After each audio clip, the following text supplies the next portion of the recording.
इहाँ उहाँ दुई बालक देखा, मति भ्रम मोर की आन विशेषा। अरे मेरी निगोड़ी, आंखों का कोई दोष है या बुद्धि का कोई भ्रम है? मैया समझ नहीं पाई, मैया चक्कर में पड़ गई। मैया ने जब राम जी की लीला को नहीं समझ पाई, राम जी ने विचार किया कहीं मैया ने हमें भगवान मान लिया तो गड़बड़ हो जाएगी। राम जी ने क्या किया, देख राम जननी अकुलानी और प्रभु हंस दीन मधुर मुस्कान। मैया को देख करके राम जी मुस्कुराए और मैया ने जो कुछ देखियो, आज मैया सब भूल गई, दौड़ करके राम जी को अपने गले से लगा लिया। बड़ी सुंदर भगवान लीलाएं कर रहे हैं। और मैया जब भी राम जी को सुलाती थी, देखो बड़ी सुंदर लोरी गाती थी एक। आप भी अपने बच्चों को जब सुलाती होंगी, नाती पोतों को जब सुलाती होंगी, तो आप भी तो लोरी गा करके सुनाती होंगी ना, हैं? सबका ध्यान पानी में, हमें तो ऐसा लगता है किसी का ध्यान कथा में है ही नहीं, है?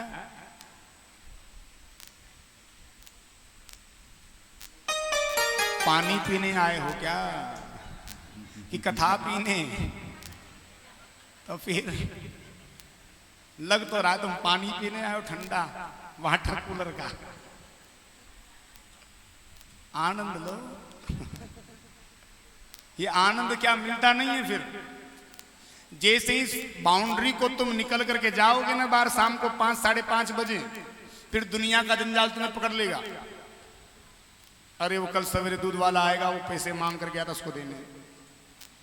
लो, वो पति ने कपड़े प्रेस करने के लिए कहा था, मैं भूल ही गई बिल्कुल। ये दुनियादारी तुम्हें बाहर निकलते पकड़ लेगी। यहां दुनियादारी किसी को नहीं सताएगी, ध्यान रख लो तुम। अरे जगत को छोड़ करके जगदीश की शरण में आए हो तो जगदीश की शरण में रहो। दुनियादारी को छोड़ो, छोड़ो जगत की बात, चलो सत्संग में चले। फिर क्या है, मस्त रहो प्यारे, मस्ती में आग लगे बस्ती में। पड़ोसन पानी पीवे तो पीवे, नहीं पीवे तो हमें क्या।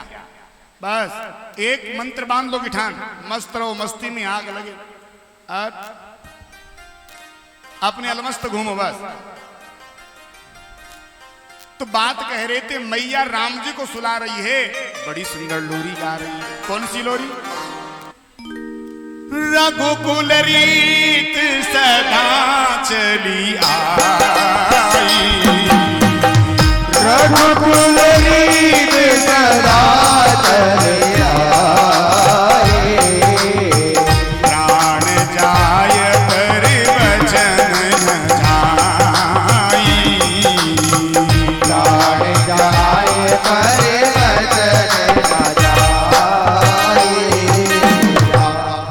मैया कह रही है बेटा ध्यान रहे, तेरा जन्म किस वंश में हुआ है? रघुकुल रीत सदा चली आई। रघुकुल में तेरा जन्म हुआ है मेरे लाल। और हमारे रघुकुल की ऐसी मर्यादा है, प्राण जाए पर वचन न जाए। और इस मर्यादा को रखने के लिए दशरथ जी ने भले अपने प्राणों को त्याग दिया, लेकिन वचन भंग नहीं किया जी। इतनी सुंदर शिक्षा मैया राम जी को जन्म से दे रही है। अब लोरी तो तुम भी गाती हो ना, अब तुम लोरी कैसी गाती हो बच्चों? ऐसी सुनाती हो क्या? सच बताओ। एक आध हो भाग्यशालिनी, महाभाग्यशालिनी, हाथ उठाओ जरा। कैमरा देख रहा है सब, झूठा मत उठाना, कहीं बच्चे ने देख ली शाम को तो गड़बड़ हो जाएगी। एक भी नहीं। तुम कैसी सुनाती हो? हमें गाना नहीं आता लेकिन फिर भी गाने की कोशिश करते हैं। अल्लो झल्लोरी मारी राया को, दूध पीवेरी 10 गाया को। अल्लो झल्लोरी मारी राया को, दूध पीवेरी 10 गाया को। यो लालो तुम्हारो राया को दूध पीवेरी 10 गाया को। ऐसा ही गाती है।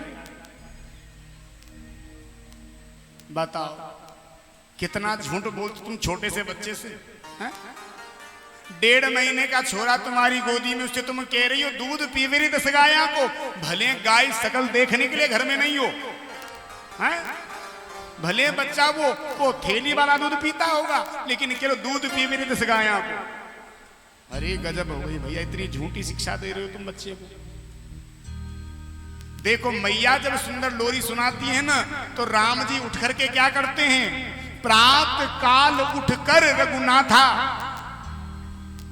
मात पिता गुरु ना वही माथा। यदि सुंदर शिक्षा दोगे तो ऐसा होगा, उठते ही बालक तुम्हें प्रणाम करेंगे, वंदन करेंगे। और ये झूठे तुम बोलोगे 10 गाया को दूध पीवे फलाना ढिंगला जो भी है, तो फिर बच्चे फिर भी कुछ न कुछ तो करेंगे। लेकिन फिर बच्चे क्या करेंगे? प्रात काल उठकर दो भ्राता, और मात पिता का खावई माथा। उठते ही पहले चालू हो जाएंगे, हमें मोबाइल चाहिए, हमें गाड़ी चाहिए, हम बड़े हो गए, लाड़ी लेकर के आओ। देखो मैया, कहने का भाव इतना सा है, ये तो थोड़ा बीच बीच में तुम्हें हंसा देते हैं। तुम बैठी बैठी है ना, बहुत देर से परेशान हो जाती हो, तो हम सोचते हैं थोड़ा कुछ कह दे, तुम हंस लो थोड़ा सा, क्योंकि इस दुनिया में हंसना तो कहीं है ही नहीं। अच्छा, तुमने फोटो खिंचवाए, सब लोगों ने फोटो खिंचवाए होंगे स्टूडियो पे जाकर, शादी ब्याह में, आधार कार्ड में, सबने खिंचवाए ना फोटो तो? या ऐसा भी कोई जिसने फोटो नहीं खिंचवाया आज दिन तक जीवन में है? अच्छा, सबने खिंचवाया। फोटो खिंचवाने के लिए तुम बड़े सुंदर सज धज करके जाओ हैं, खूब बढ़िया उल्टे पल्ले की तो साड़ी पहनो, बढ़िया खुजूर वाली चोटी बनाओ हैं, और स्टूडियो पर पहुंच जाओ फोटो खिंचवाने के लिए। चाहे तुमने कितना भी सुंदर श्रृंगार क्यों नहीं किया हो, लेकिन सुंदर सजने से फोटो बढ़िया नहीं आता। इतना श्रृंगार करने के बाद भी वो फोटो वाला क्या कहता है? स्माइल, हंसने से फोटो आता है। अच्छा, तो हंस लिया करो भैया। आपको पता है, गाय को, भैंस को, ऊंट को, हाथी को, बकरी को हंसना नहीं आता। हम मनुष्य ही परमात्मा की ऐसी करती हैं जो हंसना जानते हैं। भगवान कहते हैं सब मम उपजाई, सब पूरी दुनिया मैंने बनाई, लेकिन सबसे अधिक मनुज मुहि भाई, सबसे अधिक प्रिय मुझे मनुष्य है। क्यों? क्योंकि मनुष्य मुस्कुराना जानता है मेरे भैया। ये मनुष्य जीवन मुस्कुराने के लिए मिला है, मुस्कुरा लिया करो भाई। देखो, जीवन तो तुम्हें जीना है, चाहे हंस करके जियो चाहे रो करके जियो। जब जीवन जीना ही है तो रो करके क्यों जीवे, हंस के क्यों नहीं जी ले? तो हंस करके जियो, क्या दिक्कत है? आज राम जी थोड़े और बड़े हुए हैं। विश्वामित्र मुनि लेने के लिए आ गए। विश्वामित्र ऋषि जब लेने के लिए आए, दशरथ जी को पता चला, अगवानी करने के लिए पहुंच गए। लिखा है बाबा ने मानस में, मुनि आगवन सुना जब राजा, मिलन गयो लेवे प्रसमाझा। जैसे ही सुना, अपने ब्राह्मणों की मंडली को इकट्ठा किया और चले गए सम्मान करने के लिए, स्वागत करने के लिए। बड़ा सुंदर स्वागत, आदर सहित महलों में लिवाकर किया। पूछा, गुरुदेव कैसे आना हुआ? के ही कारण आगमन तुम्हारा, कहूं सो करतन लाभ हमारा। गुरुदेव, किस किस कारण से आपका आगमन हुआ, कृपा करके मुझसे कहो। गुरुदेव ने कहा, राजन, असुर समूह सतावहि मोहि, मैं याचन आयहूं जगतोहि। मैं याचक बनकर के तुम्हारे पास आया हूं। क्यों? क्योंकि जहां भी हम यज्ञ करते हैं, मारीच और सुबाहु हमारे यज्ञ को विध्वंस करने के लिए आ जाते हैं। दशरथ जी ने कहा, तो गुरुदेव इतनी सी बात? अरे आप इशारा कर दिए होते, हम वहीं से बैठे बैठे आपको 10,000 सेना की टुकड़ी भेज दिए होते। नहीं नहीं, हमें तुम्हारी सेना नहीं चाहिए। अरे तो गुरुदेव आप आज्ञा कीजिए, हम आपके साथ चलते हैं।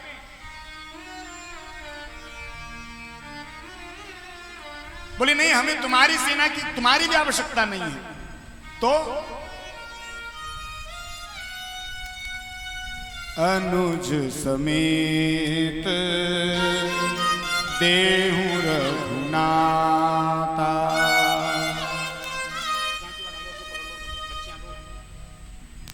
निश्चर वध में होहूं सनाता।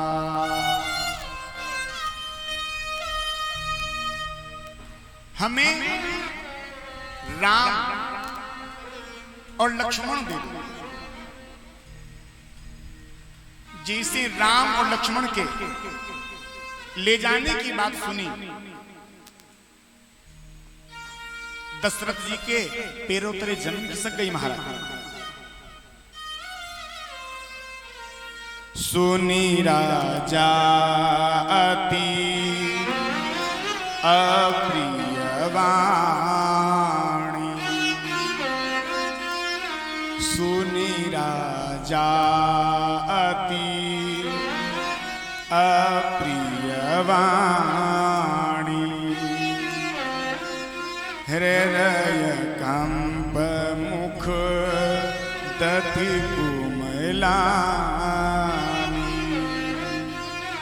हृदय कांप गया, पैरों तले जमीन खिसक गई, मुख मुरझा गया। हाथ जोड़ लिए, चरणों में गिर पड़े। गुरुदेव, ये आपने क्या मांगा? अरे आप तो संत हैं ना, आप तो ऋषि हैं ना, आपने क्या तनिक भी विचार नहीं किया और बिना विचारे आपने मांग लिया?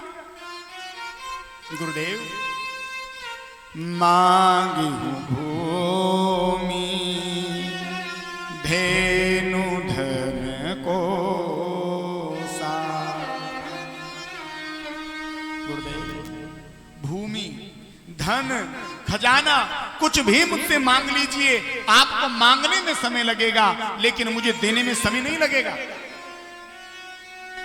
दशरथ जी ने कहा, गुरुदेव, चौथेपन पायऊं सुत चारी, चौथेपन पायऊं सुत चारी, विप्र वचन नहीं कहें विचार। गुरुदेव, बुढ़ापे में मैंने 4 बेटों का सुख पाया है और आपने बुढ़ापे में पाए हुए उन पुत्रों को ही मुझसे मांग लिया। गुरुदेव, कृपा करो, कुछ और मांग लो। मैं आपको राम नहीं दे सकता। राम के अलावा मेरी अत्यंत से प्रिय जो वस्तु होना चाहे आप उसको भी मांग लीजिए, मुझे कष्ट नहीं होगा देने में, लेकिन आप राम को मत मांगिए। गुरुदेव, देह प्राण ते प्रिय कछु नाहि, देह प्राण ते प्रिय कछु नाहि, सो मुनि देहूं निमिष एक माहि। गुरुदेव, आप मुझसे मेरे पंचभौतिक शरीर में से प्राणों को मांग लीजिए, मुझे प्राण देने में कष्ट नहीं होगा, लेकिन मैं आपको राम नहीं दे सकता। हाँ, राम के अलावा किसी को भी ले लो आप, मुझे कष्ट नहीं होगा। सब सुत प्रिय मोहि प्राण की नाही, राम देत नहीं बनत गोसाई। गुरुदेव, आप राम के अलावा किसी को भी मांग लीजिए, मैं सहर्ष के साथ दे दूंगा, लेकिन मैं आपको राम नहीं दे सकता। क्यों? आखिर राम जी को ही देने के लिए क्यों मना कर रहे हैं भैया? क्योंकि राम जी दत्तक पुत्र थे। आपने वो कथा सुनी होगी, जब देवासुर संग्राम चल रहा था, दशरथ जी देवताओं की तरफ से लड़ रहे थे, और दशरथ जी के प्राणों पर जब संकट आया ना, तो जटायु ने आकर के प्राणों को बचाया। दशरथ जी ने बहुत बहुत साधुवाद दिया। और देखो, ये बड़े लोग होते हैं ना, इनका स्वभाव होता है अपने से छोटे लोगों को कुछ न कुछ दे देना। दशरथ जी ने अपने स्वभाव के अनुरूप कहा, जटायु तुमने आज हमारे प्राण बचाए हैं, मांगो क्या मांगते हो? जटायु ने कहा, नहीं नहीं, हमें कुछ नहीं चाहिए। नहीं नहीं, कुछ तो लेना पड़ेगा। जटायु के मुंह से निकल गया, महाराज आपका जो बड़ा बेटा है ना, वो मुझे दे दो। दशरथ जी के नेत्र सजल हो। अरे जटायु, तूने क्या मांगा? बड़ा बेटा? मेरे तो एक भी औलाद नहीं है, तुझे बड़ा बेटा दूं कहां से? जटायु ने कहा, कोई बात नहीं, हो जाए तो दे देना, नहीं हो तो कोई बात नहीं। आज दशरथ जी को उस वचन की याद आ गई। दशरथ जी ने सोचा, यदि हमने राम जी को विश्वामित्र जी को दे दिया और पीछे से जटायु मुझसे राम लेने आ गया, मैं दूसरा राम कहां से ला करके दूंगा? राम जी दत्तक पुत्र थे, इसीलिए राम जी ने अपने हाथों से अंतिम संस्कार अपने पिता दशरथ का नहीं किया जी, बल्कि जंगल में जाकर के जटायु का अंतिम संस्कार भगवान ने अपने हाथों से किया। तब वशिष्ठ बहुविधि समझाया। इतने में वशिष्ठ से आ गए, समझाया। ऐसे नहीं, बहुविधि, दो अर्थ हैं। बहुविधि यानी बहुत प्रकार से समझाया, बहुविधि बहु की विधि से समझाया। राजन दे दो, देने में कल्याण है गुरु को। क्यों? क्योंकि तुमने यदि राम लक्ष्मण को विश्वामित्र जी को दे दिया ना, तो राम और लक्ष्मण का विवाह इन्हीं के हाथों संपन्न होना। दे दो। कौशल्या ने सुनी, कौशल्या ने धीरे से कहा, दे दो, कम से कम घर में बहू तो आ जाएगी। और आज सदगुरु वचन वेद विश्वास, हमें हमारे गुरु की वाणी पर, हमें हमारी शास्त्रों की वाणी पर अटूट विश्वास होना चाहिए।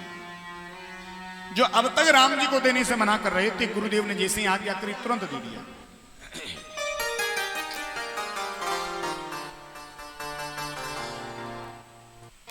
विश्वामित्र जी राम और लक्ष्मण को लेकर के गए। आगे दो रास्ते पड़े, तीन रास्ते पड़े, तिराया पड़ा। बेटा एक रास्ता तो 6 महीने का और एक रास्ता है 3 दिन का, किस रास्ते से चलो? राम जी ने कहा, गुरुदेव हम तो 3 दिन कैसे चलेंगे? 3 दिन का रास्ता क्या है? ये रास्ता है भक्ति ज्ञान वैराग्य का, और भक्ति के रास्ते से चलोगे तो तुम्हें कठिनाइयों का सामना करना पड़ेगा। भक्ति के रास्ते से चलोगे तो तुम्हें एक राक्षसी मिलेगी। कौन? ताड़का। ताड़का क्या है? ताड़का है आपकी इच्छाएं, आपकी कामनाएं, आपकी वासनाएं, आपकी इच्छाएं। अब राक्षसी का वध करना पड़ेगा। ये किससे वध होगा? बाण से। लेकिन बाण कैसा चाहिए? सत्संग रूपी बाण चाहिए। और 6 महीने का रास्ता क्या है? 6 महीने का रास्ता है पूजा, जप, तप, यज्ञ, अनुष्ठान। ये रास्ता 6 महीने का है। बोले हम तो 3 दिन के रास्ते से चलेंगे। जैसे रास्ते से गए, सामने एक राक्षसी आ गई ताड़का, और भगवान ने एक ही बाण में ताड़का का उद्धार कर दिया। एक ही बाण प्राण हर लीना, एक ही बाण प्राण हर लीना। दीन जानते ही निज पद दीना, दीन जानते ही निज पद दीना। श्री राम जय राम जय जय राम।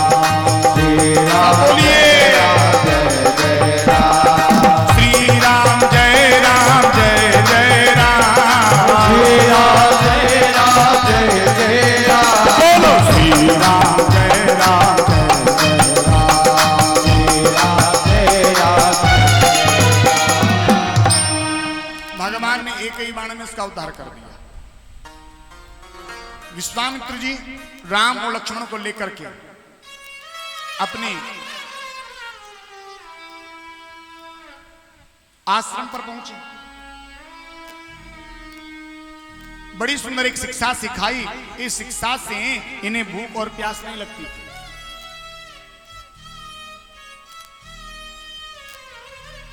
सवेरा हुआ।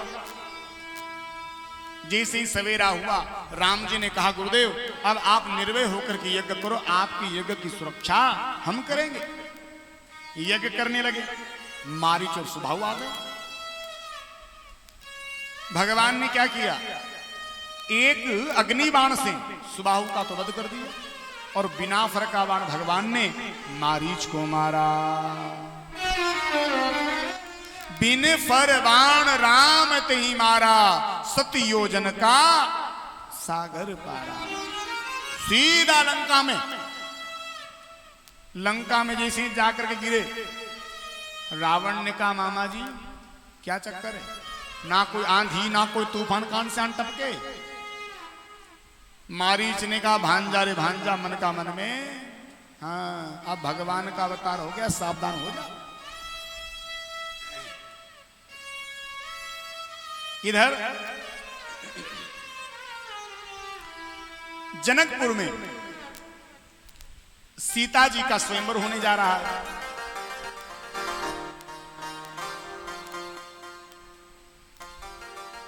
संदेशा सभी राजा महाराजाओं के पास पहुंचा। विश्वामित्र जी के पास भी पहुंचा। गुरुदेव आप भी पधार करके बेटी सीता को आशीर्वाद प्रदान करना।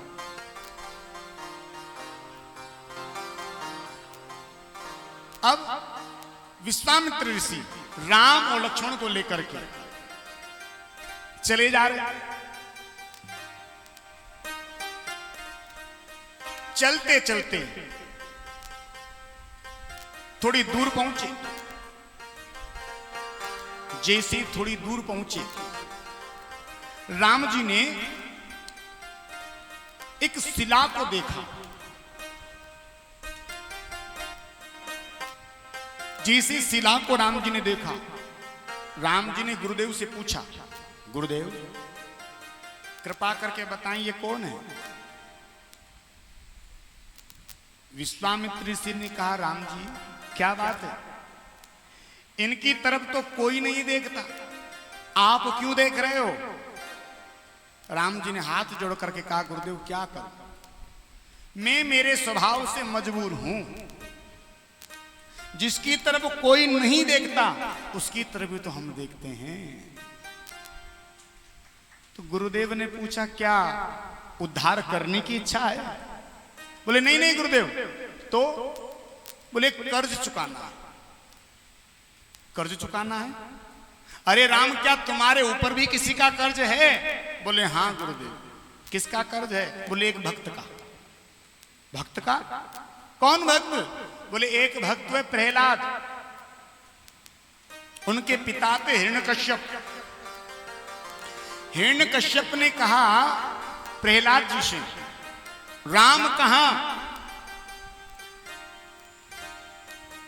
प्रहलाद जी ने कहा सब ठां। हिरण्यकश्यप ने कहा क्या इस खंभ में भी? प्रहलाद जी ने कहा हां सुन के नर हरि जागा। कथा आपने सुनी? जैसे प्रहलाद जी ने कहा हां, इतना कहते ही उस खंभ को फाड़ करके भगवान नरसिंह प्रकट हो गए। लिखा है प्रीत प्रतीत जगी तुलसी तबते, प्रीत पतीत जगी तुलसी तबते, तब सब पाहन पूजन लागे। प्रहलाद के कारण जब भगवान नरसिंह प्रेम के वश खंभ को फाड़ करके प्रकट हुए, तब से ही यह पाषाण प्रतिमाओं के पूजने की सुंदर परंपरा प्रारंभ हुई। तब से ये पत्थर की जो प्रतिमाएं पूजन की प्रक्रिया है ना, तब से सुंदर परंपरा ही चालू हुई। तो राम जी ने कहा गुरुदेव, एक भक्त ने मुझ भगवान को पत्थर में से प्रकट कर दिया, एक भक्त ने मुझ भगवान को पत्थर में से प्रकट कर दिया, और मैं कैसा भगवान, मैं कैसा भगवान जो एक पत्थर में से एक भक्त को प्रकट नहीं कर सकता। तो भगवान का भक्तों से लेना देना चलता रहता है। अब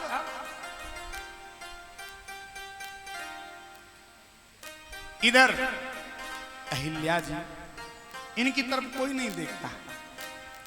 आज अहिल्या जी यहां पर बैठी बैठी शिला के रूप में राम जी से प्रार्थना कर रही हैं। क्या? मिल जाओ राम तरस रही आँखियां।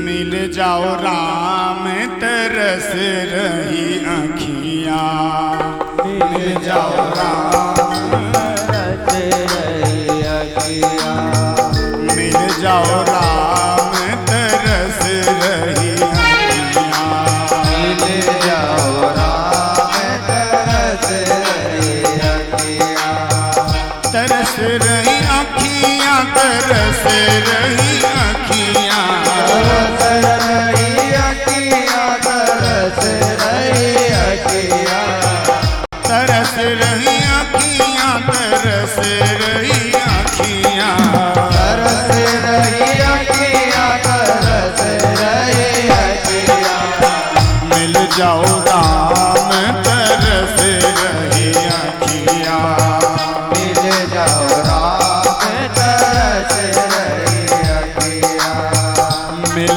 जाओ राम तरस रही आँखियां, मिल जाओ राम तरस रही आँखियां।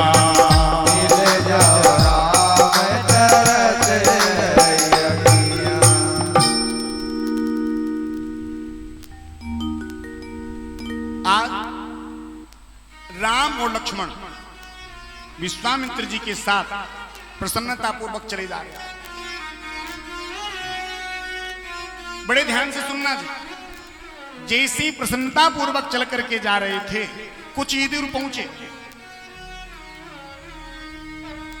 राम जी ने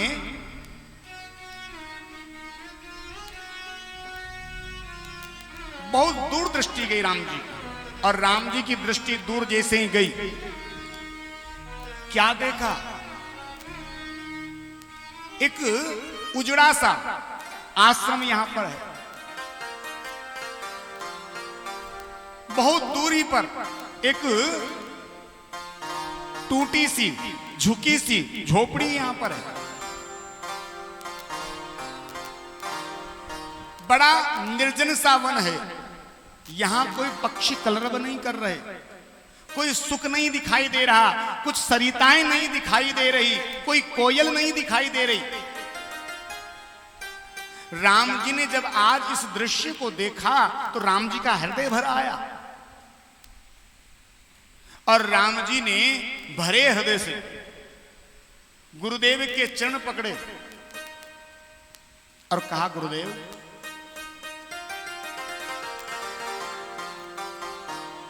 ये क्या है?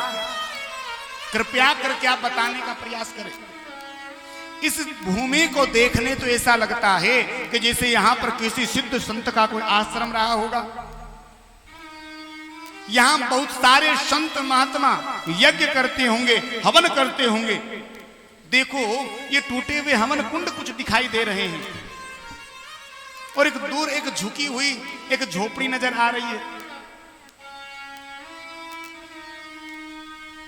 विश्वामित्र ऋषि ने कहा, राम, गौतम नारी श्राप बस उपल भेद धीर।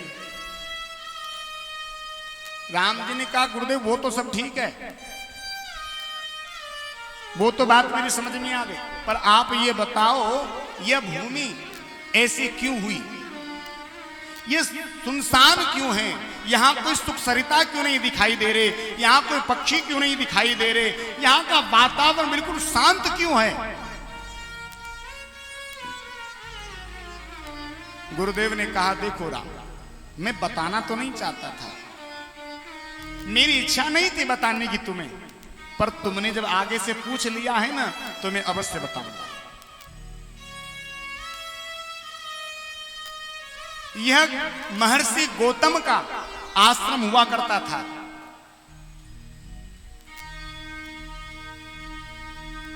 और ये जो शिला तुम्हें दिखाई दे रही है ना, ये कोई और नहीं, ये स्वयं उनकी पत्नी अहिल्या है। और राम, सच पूछो ना तो गलती कोई ज्यादा बड़ी नहीं थी। फिर विश्वामित्र ऋषि कहते हैं, राम, एक समय की बात है, ब्रह्मा जी ने जब अहिल्या जी को बनाया, तो अहिल्या को जब ब्रह्मा जी ने बनाया, ब्रह्मा जी चिंतित हो गए। क्यों? क्योंकि अहिल्या जो थी ये इतनी सुंदर थी महाराज, इतनी सुंदर थी, इतनी सुंदर थी कि ब्रह्मा को भी चिंता हो गई, इनका विवाह किससे करें? क्योंकि अहिल्या जी को बुद्धि का प्रतीक बताया गया है और बुद्धि के देवता ब्रह्मा है। ब्रह्मा जी ने अहिल्या जी को जब बनाया, ब्रह्मा को बड़ी चिंता हुई, ये इतनी सुंदर है, इतनी सुंदर, इसे किसको दें? और ये बुद्धि की प्रतीक है। यदि बुद्धि किसी भोगी के हाथ में लग गई तो वो भोगी इस बुद्धि का प्रयोग केवल भोग भोगने में करेगा, और किसी योगी के हाथ में सुंदर बुद्धि लग गई तो वह इस बुद्धि का प्रयोग भगवान के भजन में करेगा। ब्रह्मा जी को बड़ी चिंता हुई, किसे ब्याहें इसे? इंद्र को पता चला कि ब्रह्मा जी ने एक बड़ी सुंदर कृति की रचना करी। इंद्र पहुंच गया रिश्ता लेकर के। ब्रह्मा जी से कहा, ब्रह्मा जी, अहिल्या जी का ब्याह हमसे कर दो। ब्रह्मा जी ने मना कर दिया। इंद्र, तुम हो भोगी और ये है बुद्धि, तुम इसके योग्य नहीं हो, तुम इसे प्राप्त करने के अधिकारी नहीं हो, चले जाओ यहां से। और ब्रह्मा जी ने इंद्र को यहां से भगा दिया। उस समय के बड़े तपस्वी संत थे, बड़े तपस्वी महर्षि थे, महर्षि गौतम, बड़े योगी हैं। ब्रह्मा जी चल करके महर्षि गौतम के पास आए और महर्षि गौतम से कहा, ऋषिवर, मैं अपनी बेटी को आपको समर्पित करना चाहता हूं। आप योगी हैं और ये बुद्धि की प्रतीक है। ये बुद्धि जब आपके पास आएगी, आपका भजन और श्रेष्ठ हो जाएगा। और आज ब्रह्मा जी ने अहिल्या जी का विवाह महर्षि गौतम से कर दिया। धीरे धीरे काल चक्र की गति आगे बढ़ी, लीला धीरे धीरे होती रही और आज घटना घटित हो गई।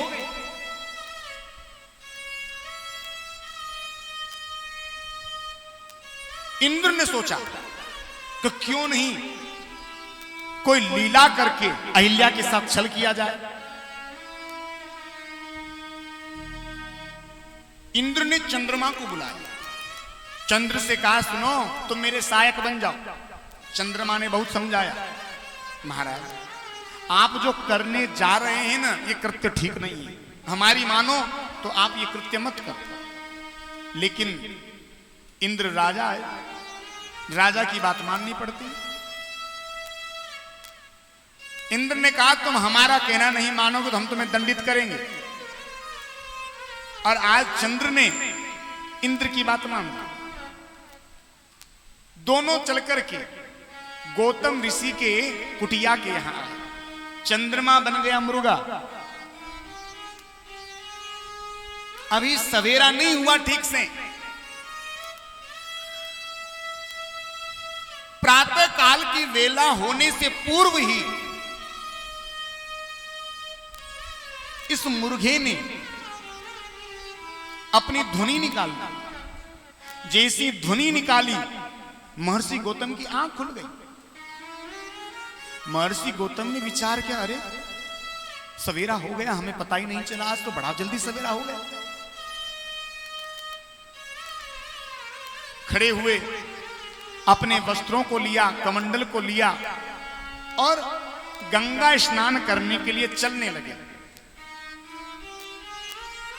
लेकिन जैसे ही आज अपनी कुटिया से बाहर निकले महर्षि गौतम, क्या देखा? आज मन बड़ा चिंतित सा है। मन में एक अजीब सी उथल फुथल सी लगी हुई है, मन अशांत हो रहा है। महर्षि गौतम ने सोचा आज कुछ ठीक नहीं लग रहा।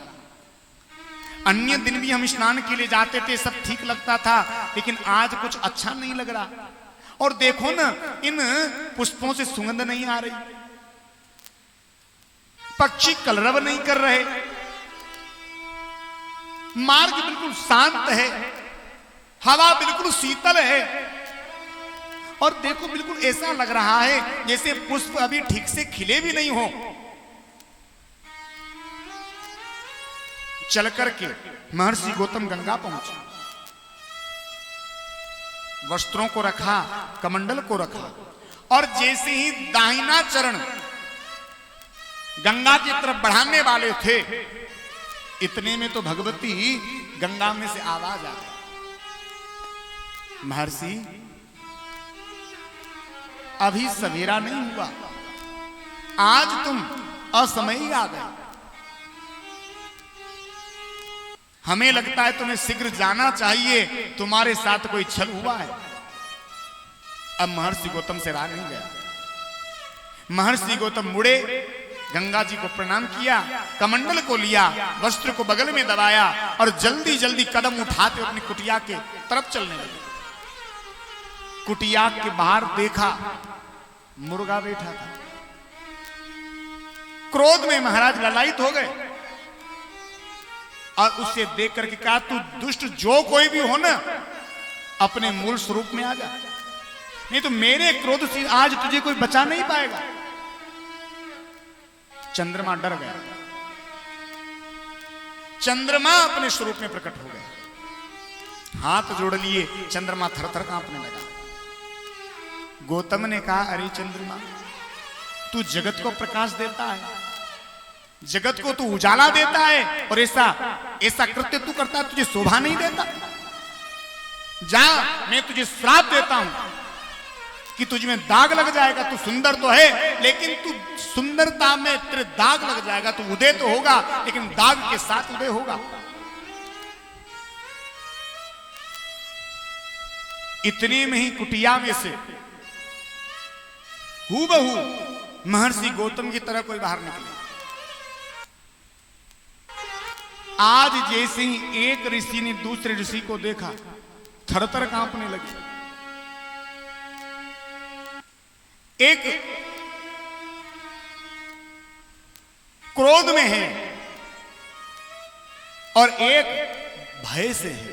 एक डर रहा है, भय के कारण वो थरथर कांप रहा है। एक के होठ सूखे हुए हैं, एक के होठ क्रोध में महाराज फड़फड़ा रहे हैं। आवाज हुई, इतने में तो अहिल्या बाहर निकल करके आई। अहिल्या ने देखा, अरे दो गौतम। महर्षि को समझने में कुछ ज्यादा समय नहीं लगा, महर्षि तुरंत समझ गए। महर्षि ने कहा, अरे दुष्ट, तू जो कोई भी हो अपने मूल स्वरूप में प्रकट हो। इंद्र अपने मूल स्वरूप में आ गया। महर्षि गौतम ने कहा, अरे इंद्र, तुम्हें लाज नहीं आती? ऊंच निवास नीच करतूती। अरे स्वर्ग के राजा हो और कैसा नीच कर्म करते हो? अरे क्या स्वर्ग में अप्सराओं की कमी रह गई? क्या देव समाज में और कोई नहीं बचा जो तुम मृत्यु लोक में रहने वाले इन मनुष्यों को परेशान करने के लिए आने लग गए? तुम्हें शर्म नहीं आती? तुम इतने गिर गए? जाओ, हम तुम्हें श्राप देते हैं कि जिस रजोवृत्ति के कारण तुम यहां आए हो, जिस रजोवृत्ति में तुम इतने अंधे हो गए, हम तुम्हें श्राप देते हैं, ऐसे रज चिन्ह तुम्हारे पूरे शरीर में हो जाएंगे।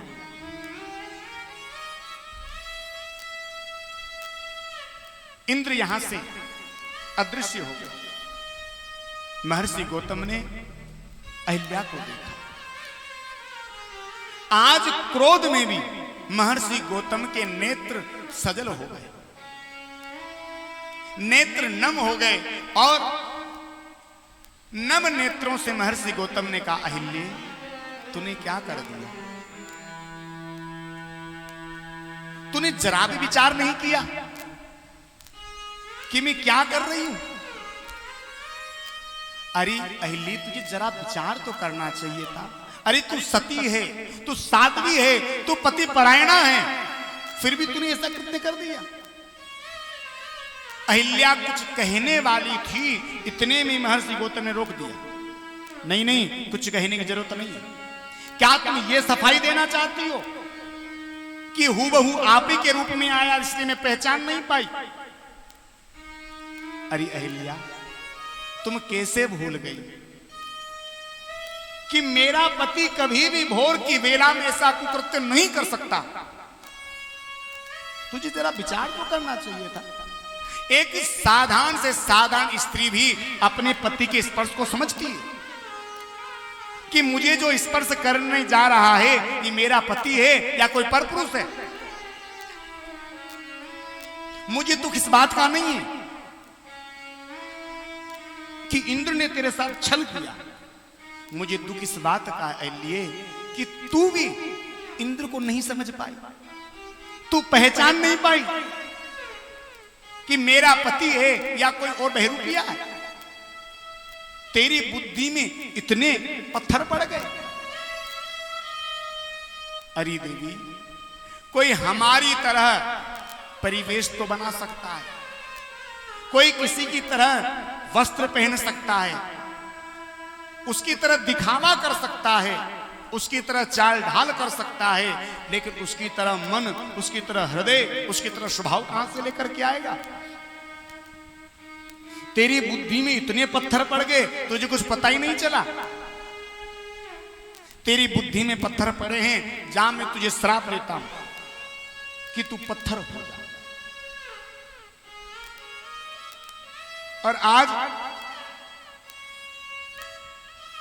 महर्षि गौतम ने अहिल्या जी को पत्थर होने का श्राप दे दिया।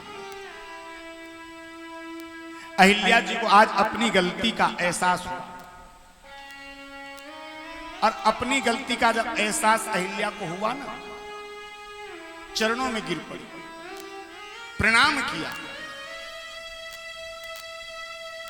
स्वामी, ठीक है, मैं मानती हूं मुझसे गलती हुई है, मैं आपसे क्षमा नहीं मांगूंगी, पर आप ये बताओ मुझे कब तक इस शिला के रूप में रहना पड़ेगा?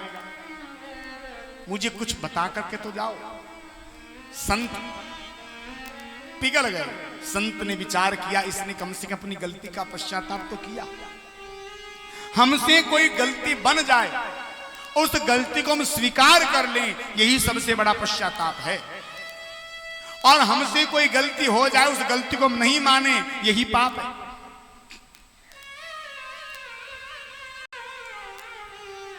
आज महर्षि गौतम ने कहा, देवी, त्रेता में जब दशरथ जी के यहां स्वयं भगवान राघवेंद्र अवतार लेकर के आएंगे और जब भगवान राम लक्ष्मण के साथ, उन गुरुदेव के साथ यहां पर चल करके आएंगे, तभी तेरा कल्याण होगा, तभी तू श्राप से मुक्त होगी। तब तक तुझे ऐसे ही रहना पड़ेगा। तू सबको देख पाएगी लेकिन तुझे कोई नहीं देख पाएगा। तू सबको सुन पाएगी लेकिन तुझे कोई नहीं सुन पाएगा। तुझे यहां अन्न नहीं मिलेगा, तुझे यहां जल नहीं मिलेगा, निर्जल निराहार तो यहां रहना पड़ेगा। और ऐसा श्राप देकर के महर्षि गौतम अंतर्ध्यान हो गए। विश्वामित्र ऋषि ने कहा, राम, ये कई वर्षों से आपका इंतजार कर रही है, आप इसका उद्धार करो प्रभु। ये कई युगों से आपका आगमन की प्रतीक्षा कर रही है, आप इसका कल्याण करो।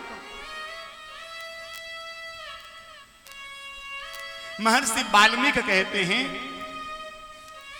तार एना महाभागा, तार एना महाभागा अहिल्याम देव रूपिणी।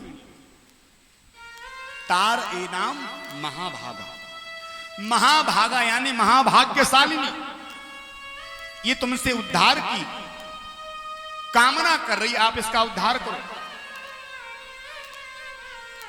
तार एनाम महाभागा, इस अहिल्या का उद्धार करो राम। किस अहिल्या का? लिखा है महाभागा, जो महाभाग्यशाली अहिल्या है। ऐसे शब्द कोई साधारण व्यक्ति नहीं कह सकता महाराज। आप शब्द देखिए, कितने सुंदर शब्दों का प्रयोग किया महर्षि गौतम ने, महर्षि विश्वामित्र ने अहिल्या जी के लिए। पापचारिणी नहीं कहा, पापिनी नहीं कहा, दुर्मेधा नहीं कहा, क्या कहा? तार एना महाभागा, इस महाभाग्यशाली को तारो, इसका उद्धार करो। किस अहिल्या का? बोले महाभाग्यशाली अहिल्या का। किसी ने कहा तो ये अहिल्या महाभाग्यशाली कैसे हो गई जी?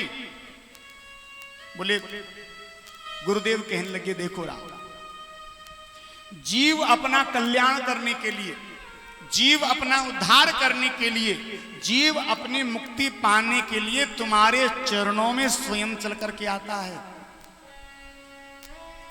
और राम, तुम्हारे चरण स्वयं चल करके इस तक पहुंचे हैं, इसलिए महाभाग्यशाली नहीं है, इसलिए महाभाग्यशाली नहीं है महाराज। और लिखा है अहिल्याम देव रूपिणी, साधारण नहीं है, ये देव रूपिणी है, ये देवता के समान है, इसका उद्धार करो।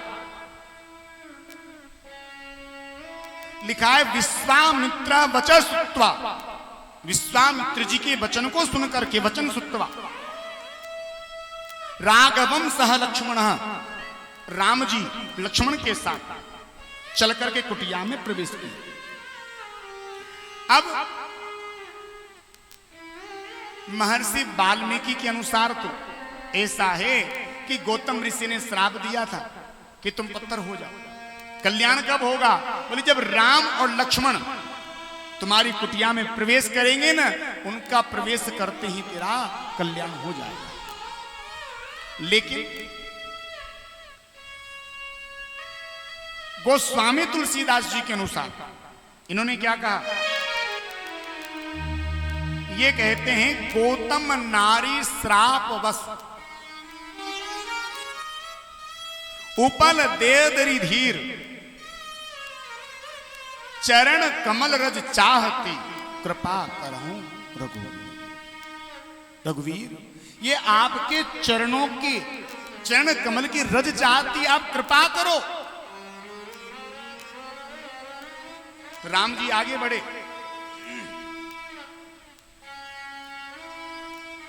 और राम जी ने अपने चरण को उठाया और चरणों की जो रज थी ना, वो चरणों की रज जैसे ही अहिल्या जी को छुई, आज उसी समय अहिल्या जी अपने स्वरूप में प्रकट हो गई। गुरुदेव ने तो कहा था कि राम अपना चरण लगाओ। राम जी ने कहा गुरुदेव कैसी बात करते हो, ये ऋषि पत्नी है, ये ब्राह्मण पत्नी है, और आप कह रहे हो कि मैं इस ब्राह्मण पत्नी को चरण का स्पर्श कर पाऊं? हम सूर्यवंशी राजा हैं, ये तो ऋषि पत्नी है। यदि छोटी सी कोई ब्राह्मण कन्या भी हमारे राज्य में आकर खड़ी हो जाए तो बड़े से बड़ा सूर्यवंशी राजा अपना मुकुट उतार करके उस ब्राह्मण कन्या के चरणों में धर देता है। तो चरण कमल रज चाहती, चरणों की धूल चाहती है, और चरणों की धूल से आज अहिल्या जी का उद्धार हुआ। अब अहिल्या जी अपने स्वरूप में आई। अहिल्या जी ने राम जी को प्रणाम नहीं किया, अहिल्या जी ने राम जी को प्रणाम नहीं किया, बल्कि राम और लक्ष्मण ने अहिल्या जी को प्रणाम किया।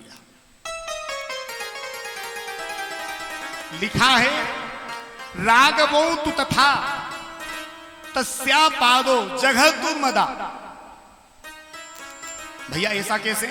राम जी ने तो अहिल्या जी का उद्धार किया, तो अहिल्या जी को प्रणाम करना चाहिए था राम जी को। राम जी ने क्यों प्रणाम किया अहिल्या जी को? भैया राम जी मर्यादा पुरुषोत्तम हैं, और भगवान ने देखो कितनी प्यारी मर्यादा को निभाया। राम जी जानते हैं ये ऋषि पत्नी है, ये ब्राह्मण पत्नी है, और मैं एक क्षत्रिय हूं। एक क्षत्रिय यदि ब्राह्मण के चरणों में प्रणाम करता है तो शोभा देता है, लेकिन एक ब्राह्मण किसी क्षत्रिय के चरणों में प्रणाम करे तो कतई शोभा नहीं देता। राम जी ने राघवौ तू, अकेले राम जी ने नहीं, राम जी के साथ लक्ष्मण ने प्रणाम किया। राघवौ तू तस्या पादो, तस्या यानी उनके, किनके? अहिल्या जी के पादों यानी चरणों में प्रणाम किया, और कोई फॉर्मेलिटी नहीं करी जी, हां वचन नहीं काटा। यहां लिखा है जगह तुरमदा, यानी प्रसन्नता पूर्वक भगवान ने अहिल्या जी को प्रणाम किया, प्रसन्नता पूर्वक प्रणाम किया। अब अहिल्या जी ने राम जी का स्वागत किया। क्यों? क्योंकि शास्त्र कहता है पाद्यम अर्घ्यम तथा तिथ्यम चकार सुसमाहिता। हमारे घर में कोई भी यदि आता है ना, उसे हम अतिथि कहते हैं, और अतिथि देवो भवः, अतिथि देवता के तुल्य बताया गया है। तो राम लक्ष्मण विश्वामित्र चल करके गौतम जी के आश्रम पर पधारे, तो अतिथि हुए। अतिथि मान करके आज अहिल्या जी ने इन तीनों का सम्मान किया। अब महर्षि गौतम आ गए, महर्षि गौतम प्रकट हो गए। महर्षि गौतम ने जब अहिल्या को शुद्ध पवित्र रूप में देखा, शुद्ध पवित्र रूप में देख करके महर्षि गौतम ने अहिल्या जी को स्वीकार किया, राम जी का मंगल मनाया, और राम जी को अनंत आशीर्वाद दिए। और महर्षि गौतम अपनी पत्नी अहिल्या को लेकर के अपने लोक को गए। यहां लिखा है, गोसाई जी कहते हैं, तुलसी जिनकी धूली परसी, तुलसी जिनकी धूली परसी अहिल्या तरी, जिनके चरण कमलों की धूली से अहिल्या तर गई। गौतम सिधारे ग्रह गोनो सो लिबाई, गोनो सो लिबाई के यानी गौना करा करके, गौना यानी द्विरागमन। आज महर्षि गौतम को ऐसा लग रहा है कि आज मेरी शादी हुई है और मैं अपनी बहू को गोना करा करके ले जा रहा हूं।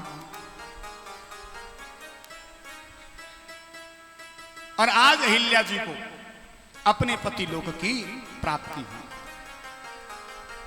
विश्वामित्र जी राम और लक्ष्मण को लेकर के यहां से आगे पधारे। जनक जी को पता चला कि विश्वामित्र ऋषि आए, अपनी जाति के श्रेष्ठ लोगों को इकट्ठा किया और स्वागत करने के लिए पहुंच गए। स्वागत किया, सम्मान किया। साथ में दो बालक देखे। पूछा, गुरुदेव ये कौन है? गुरुदेव तो भेद खोल देना चाहते थे, लेकिन राम जी ने इशारा कर दिया, गुरुदेव क्या करते हो? तो गुरुदेव ने बात पलटते हुए कहा, राजन ये महाराज दशरथ के पुत्र राम और लक्ष्मण हैं। हमारी यज्ञ सुरक्षा के लिए हमारे साथ चल करके आए। गुरुदेव इन दोनों को भी लेकर के आए। राम लक्ष्मण विश्वामित्र जी को सुंदर भवन में ठहराया। राम और लक्ष्मण गुरुदेव के चरण दबा रहे थे। चरण दबाते हुए राम जी ने कहा, लिखा है बाबा ने, नाथ लखनपुर देखने चाहिए, नाथ लखनपुर देखने चाहिए, प्रभु संकोच डर प्रकट नहीं, प्रभु संकोच डर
देखने जाना चाहता है और गुरुदेव की आज्ञा पा करके राम लक्ष्मण दोनों भैया नगर देखने के लिए गए। नगर देख करके वापस लौटे। रात्रि हुई। राम लक्ष्मण ने गुरुदेव के चरण सेवा करी। सवेरा हुआ। कहा, गुरुदेव आपकी आज्ञा हो तो हम आपकी पूजा के लिए पुष्प लेकर के आए। गुरुदेव की आज्ञा पा करके राम और लक्ष्मण पुष्प चुनने के लिए गए। पुष्प वाटिका में मालियों से आज्ञा ली, पुष्प चुनने लगे। उसी समय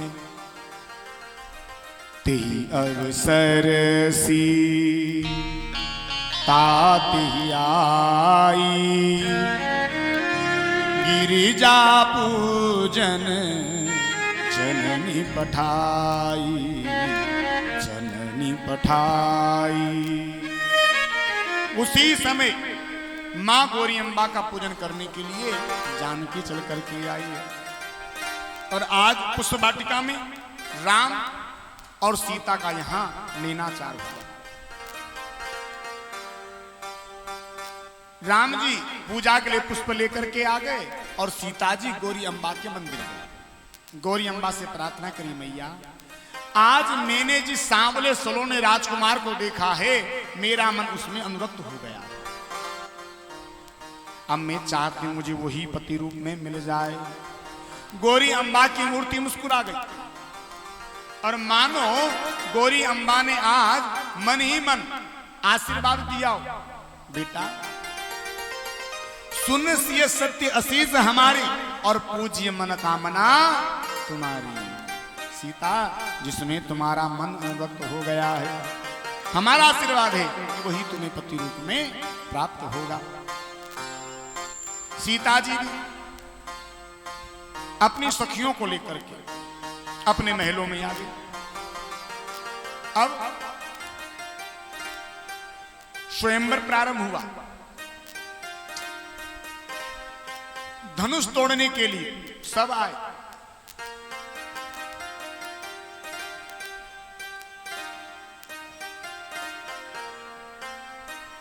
अब एक एक राजा करके धनुष तोड़ने के लिए गए, लेकिन धनुष किसी से नहीं उठा। लिखा है भूप सहस 10, ये कई 12, एक साथ 10,000 राजाओं ने बल आजमाया जी, लेकिन धनुष किसी से नहीं उठा। जब धनुष किसी से नहीं उठा तो जनक महाराज बड़े दुखी हो गए। जनक जी की आंखों से झरझर आंसू गिरने लगे और रोते हुए जनक जी बेटी जानकी के पास गए, हाथ जोड़ दिए और कहा, बेटी क्षमा करो बेटी सीता, मैं कोढ़ी बरात बुला न सका। सीता सुकुमारी बेटी के में हाथ में मेहंदी रचा न सका। क्षमा करो बेटी सीता, मैं मांग सिंदूर भरा न सका। सीता सुकुमारी बेटी के में पीले हाथ करा न सका। बेटा मुझे क्षमा कर दो, मुझे कतई पता नहीं था इस पृथ्वी पर कोई वीर नहीं है। यदि मुझे जरा भी भान होता इस पृथ्वी पर कोई वीर नहीं है, बेटी मैं सत्य कहता हूं, ऐसी प्रतिज्ञा में कभी नहीं करता। जानकी ने छोटे छोटे हाथों से अपने पिता के आंसुओं को पूछा, पिताजी क्यों रोते हैं? अरे देखो ना, अभी बड़े बड़े राजा बैठे हैं, कोई न कोई तोड़ देगा, आप शोक न करें। लेकिन महाराज जनक से रहा नहीं गया, और जब जनक से नहीं रहा गया तो आज जनक जी ने पूरी सभा को संबोधित करते हुए कहा, आसरा छोड़ प्रस्थान करो,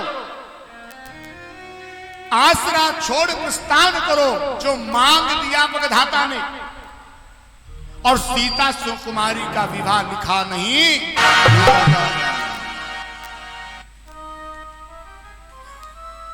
और कहा, हे देश देश के भूपति नाना, हे देश देश के भूपति नाना, हम किसे कहें बलशाली है, और हमको तो मालूम पड़ता है कि पृथ्वी वीरों से खाली है। अरे कोई झूठा अभिमान न करे, हमें ऐसा लगता है इस पृथ्वी पर कोई वीर नहीं बचा। ओहो, इसी सभा में लक्ष्मण भी तो बैठे हैं। लखनलाल क्रोध में ललायत होकर खड़े हो गए। लखन ने कहा, महाराज जनक सावधान, अरे जहां रघुवंश शिरोमणि श्री राम बैठे हो, वहां आपने ऐसी अनुचित वाणी कह डाली। रघुवंश के होते सते आप ये अनुचित वाणी कह रहे हो। रघुवंश के होते सते ये अनुचित वाणी कह डाली है, और ये वचन हृदय में चुभता है कि पृथ्वी वीरों से खाली है। महाराज जनक कैसी बात करते हैं बाप? अरे जरा संभल करके कहिए। सच्चे योद्धा, सच्चे क्षत्रिय अपमान नहीं सह सकते हैं। अरे सच्चे योद्धा, सच्चे क्षत्रिय अपमान नहीं सह सकते हैं, और जिनको सुनने की आदत नहीं वो चुपके से रह सकते हैं। महाराज जनक, आप इस पुराने, इस सड़े गड़े धनुष की बात करते हो। जो तुम्हारा अनुशासन पाऊं, यदि भैया राम की मुझे आज्ञा मिल जाए ना, आप इस पुराने धनुष की बात करते हो, कंदुक ब्रह्मांड उठाऊं। अरे गेंद की तरह पूरे के पूरे ब्रह्मांड को उठा दूंगा और मूली की तरफ बीच में से तोड़ दूंगा। लक्ष्मण के क्रोध को देख करके दिशाओं के हाथ चिंगारने लगे।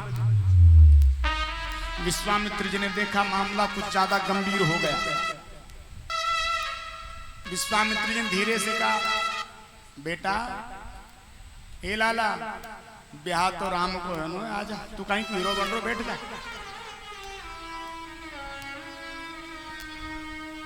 लखनलाल जी शांत होकर के लौटे। राम जी से कहा, बेटा उठो। उठाऊ राम भंजऊ हो चापा, मेटो ताप जनक प्रतापा।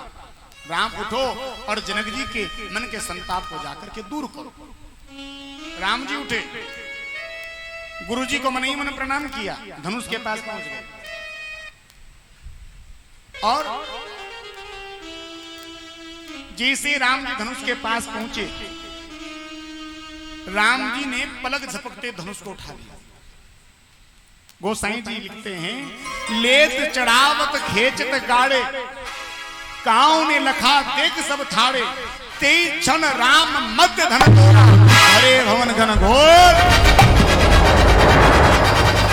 और भगवान ने भयंकर गर्जना के साथ धनुष का, अब जैसे धनुष टूटा, राम जी यहां खड़े हैं और सीता जी अपनी सखियों के साथ वरमाला लेकर के आ रही है।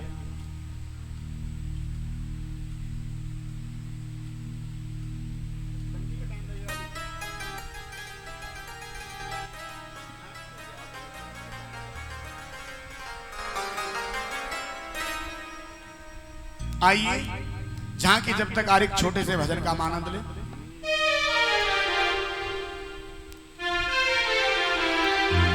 ये धनुष बडोरी बलवान, बडोरी बलवान, रघुवर छोटो सो। ये धनुष बडोरी बडोरी बलवान, रघुवर छोटो सोरी रघुवर प्यारो सो। सोरी रघुवर प्यारो तो। धनुष बडोरी बलवान, बडोरी बलवान, रघुवर प्यारो सो। धनुष बडोरी बलवान, रघुवर प्यारो तो। सूरज छोटो सो लागिरी, सूरज छोटो सो लागिरी। सब जग करे प्रकाश, रघुवर छोटो ये तो सब जग करे प्रकाश, रघुवर छोटो सो। छोटो छोटो मती गहोरी। छोटो छोटो मति गहोरी। ये तो पूर्ण ब्रह्म समान, रघुवर छोटो सो। ये पूर्ण ब्रह्म समान, रघुवर छोटो सो। धनुष बडोरी बलवान, बडोरी बलवान, रघुवर छोटो सो। श्री रामचंद्र भगवान की जय जय हो। ये जितने भी खड़े हैं ना, सब बैठ जाओ, सब बैठ जाओ, हाथ जोड़ लें आप लोगों को यदि अच्छा लगे तो। रस में भंग मत डालो।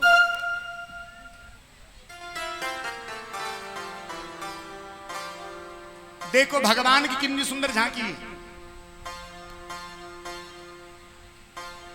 अब राम जी तो खड़े हैं ऊपर और सीता जी खड़ी है नीचे। सीता जी एक तो उम्र में भी छोटी है और नीचे खड़ी। राम जी उम्र में भी बड़े और ऊपर खड़े। अब सीता जी का हाथ राम जी तक पहुंच नहीं रहा जी। सीता जी को खड़े खड़े बड़ी देर हो गई। अब जनकपुर के जो लोग हैं ना, क्या ये जनकपुर के लोग आदेश नहीं दे सकते? युवराज हैं, हाँ, निवेदन कर सकते हैं। निवेदन कर रहे हैं, कैसे? हाथ जोड़कर, प्रभु झुके जइयो तनिक रघुवीर सिया मोरी छोटी सी, सिया मोरी छोटी लली मोरी छोटी, सिया मोरी छोटी लली मोरी छोटी, और तुम हो बड़े बलवीर लली मोरी छोटी सी। ए राम जी झुक जाओ ना। राम जी नहीं झुके। लक्ष्मण जी ने कह दिया प्रभु झुक मत जाना, नाक की बात है। राम जी तनकर खड़े हो गए। फिर क्या हुआ? ऊंचा था सिंहासन जहां विराजमान थे, और सर पर मुकुट था, कांधे पे तरकस कमान थे। जयमाल हाथों में लेकर आई जानकी, और डालो गले में किस तरह हैरान थी खड़ी। तब मंद मंद मुस्कुरा रहे थे राम जी। जय हो राम राम की जय, जय हो राम की जय, जय हो राम राम की जय, जय हो राम की जय, जय हो राम कुछ ठिठकी कछु सकुची सीता ने मन में विचारा, और आंखों ही आंखों में किया लक्ष्मण को इशारा। ए भैया आप शेष के अवतार हैं, और शेष के अवतार मुझे देना सहारा। भूलूंगी नहीं मैं एहसान तुम्हारा। भैया मैंने सुना है आप शेष के अवतार, और पृथ्वी को उठा सकते हैं। आप ऐसा करो, जहां मैं खड़ी हूं ना, यहां से पृथ्वी को ऊंची कर दो। जहां आपके भैया खड़े पांव नीची कर दो।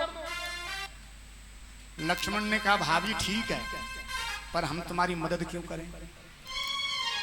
हमें क्या मिलेगा? इशारे से कहा सीता ने, देखो देवर जी अभी हमारी माला पड़ रही है, तुम मदद कर दो।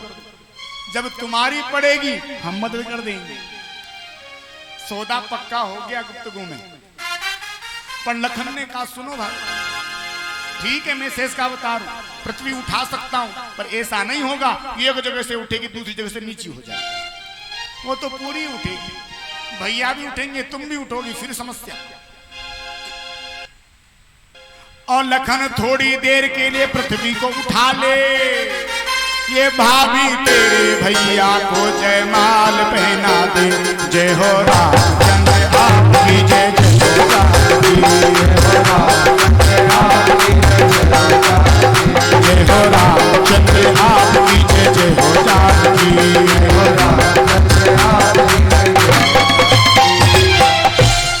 अब क्या हुआ? इतना समझकर लक्ष्मण फौरन हुए खड़े, और राम जी के चरणों में जाकर के गिर पड़े। देखो भैया लक्ष्मण ने चारों तरफ देखा, और राम जी के चरणों में डंडे की तरह लेट गए। गिरते ही चरणों में समाधि लगा दी। जय हो रामचंद्र आपकी जय, जय हो राम की। जय हो रामचंद्र आपकी जय, जय हो राम।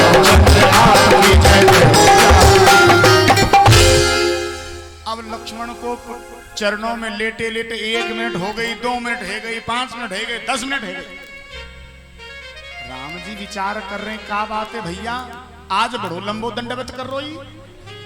आज दिना तक तो यानी इतना लंबो प्रणाम कियो ना है, क्या चक्कर है? अरे अच्छा हमने धनुष तोड़ियो ना आज, जय खुशी में प्रणाम कर रहे हो। अरे पर तो अब तो उठ जाना चाहिए। राम जी ने इशारे से कहा खड़े हो। इशारे से लक्ष्मण जी ने कह दिया भैया नहीं आज नहीं होंगे खड़े। तो अरे आज तुम्हें उठाना पड़ेगा तभी उठेंगे। श्री राम भी जान गए दोनों की बात को। राम जी देवर और भाभी की गुटर को समझ गए और सर नीचा करके उठाने लगे भ्रात को। इतने में जानकी ने माला डाल दी।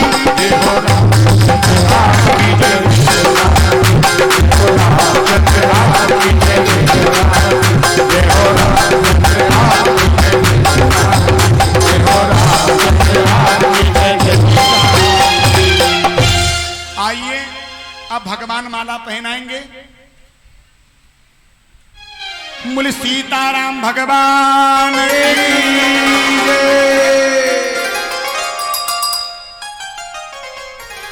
विराज जाओ।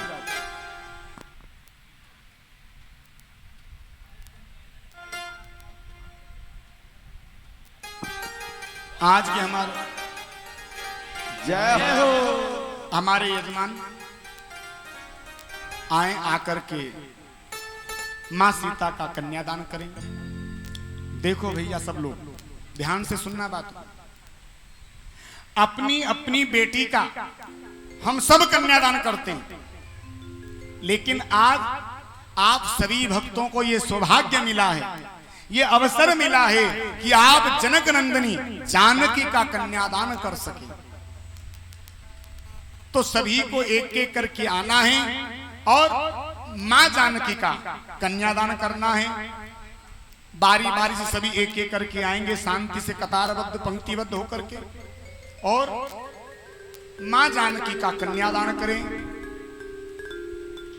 कन्यादान करने के लिए सभी को आना है। देखो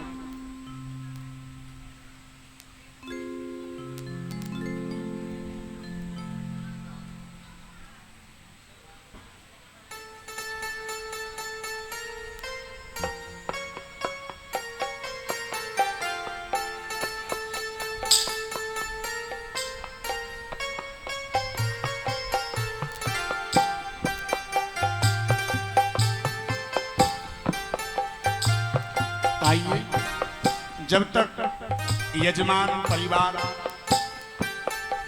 यजमान के बाद इनके परिवार के हैं, बेटा बहू है, बेटी दामाद हैं, जो भी इनके परिवार के सगे संबंधी हैं, ये भी एक एक करके आएंगे। पहले परिवार के लोग कन्यादान करेंगे, उसके बाद में आप हम सब कन्यादान करेंगे। और आइए जब तक एक छोटे से गीत का आनंद लेते हैं।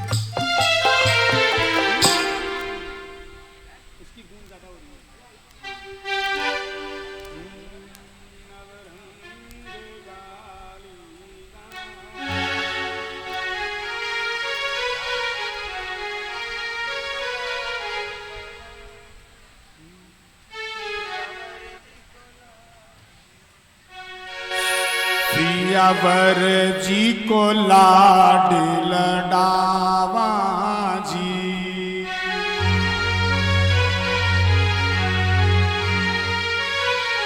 नवरंग गाली गावा, ओ नवरंग गाली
ओथे तो जी मोजी दशरथ जी खाजा, ओथे तो जी मोजी दशरथ जी खाजा, जी खाजा।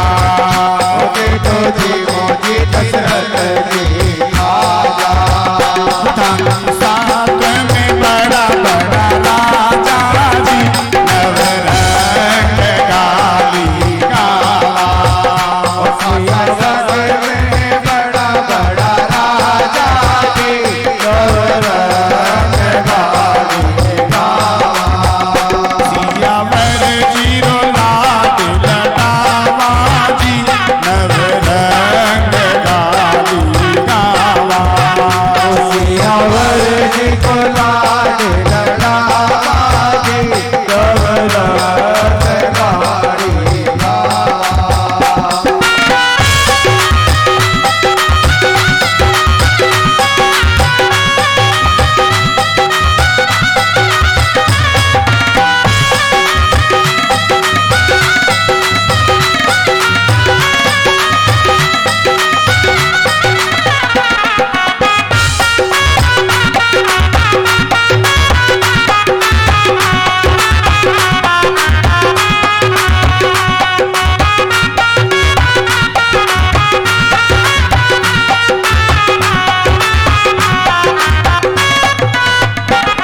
तुझी मोजी राम जी खाजा। जेठो जी मोजी राम जी खाजा। तुझी मोजी राम जी खाजा। जेठो जी मोजी राम जी खाजा। और दूध जलेबी ताजा जी नवरंग गाली गावा। दूध जलेबी ताजा जी नवरंग गाली गावा। ये अपने स्थान पर बैठ के भी रहो, खड़े मत रहो, बैठ के भी रहो अपने स्थान पर। हरि बोल।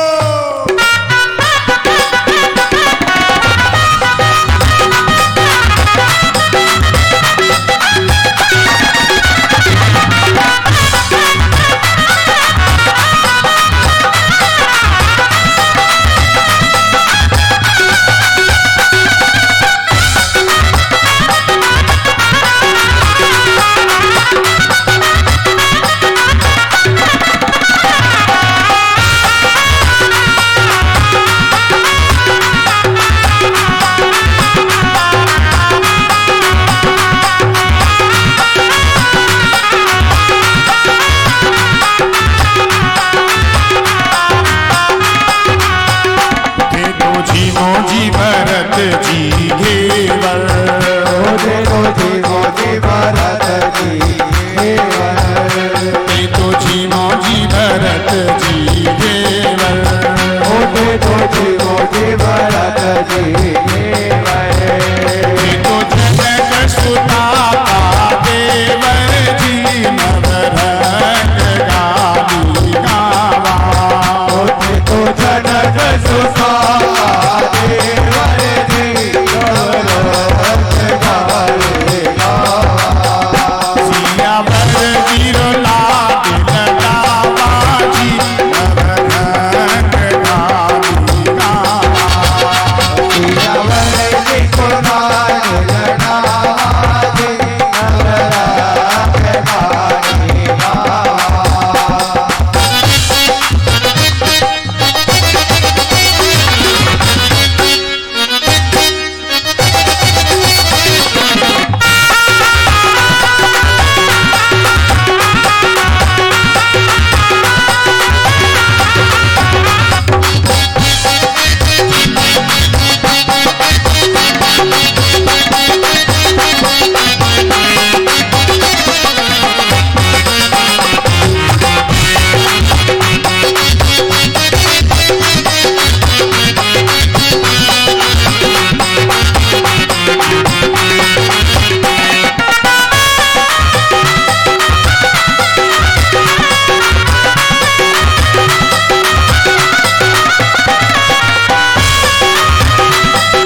पीछे की सट्टे भी चलो देखो।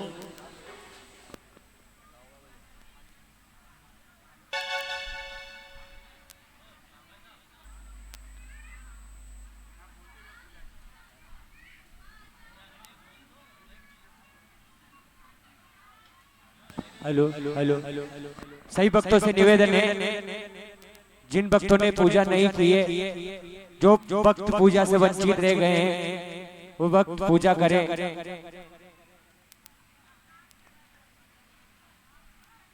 और कन्यादान के लिए सभी भक्तों को आना है, और जिन्होंने कन्यादान कर लिया है वो अपने यथा स्थान पर जाकर आराम से बैठे, ताकि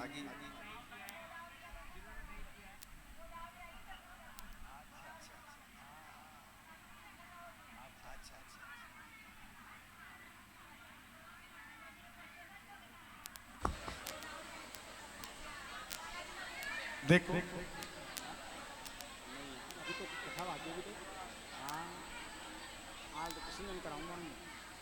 क्योंकि फिर सवेरे इतनी पब्लिक नहीं आती।